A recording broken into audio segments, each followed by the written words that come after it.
এখন আমাদের মহল্লার কথা আমি বলি, আমাদের মহল্লায় বিএনপির পোলাপান ওরা ভাগ করে, তোরা ওই সাইডটা খাবি, আমরা ওই সাইড খাবো। আমাদের মহল্লায় একটা বউ বাজার আছে, শাক পাতা বিক্রি করে মহিলারা।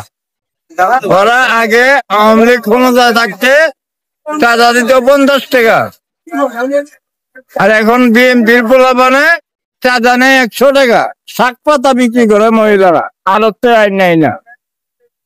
ওরা চাঁদা নেয় আবার বইলা যায়, কারো কাছে গেলাম বলবি না যে আমরা যে টাকা নিছি। কেউ জিগাইলে কবি যে না আমরা কোনো টাকা পয়সা দেই না, এটা বইলা টাকা নিয়ে যায়। আর মহিলাকে জিজ্ঞাসা করলে বলে আমরা টাকা পয়সা দেই না, কিন্তু টাকা অরিজিনালি ওরা নিয়ে যায়। এই কারণে বিএনপি থেকে আমার মন উঠে গেছে। এই কারণে নিয়োগ করছি বর্তমানে জামাতে ইসলামরে ভোট দিব। ধন্যবাদ। আমার 19টা ভোট আছে, আমি 19টা ভোটই আমার জামাতে ইসলামরে দিব। আমার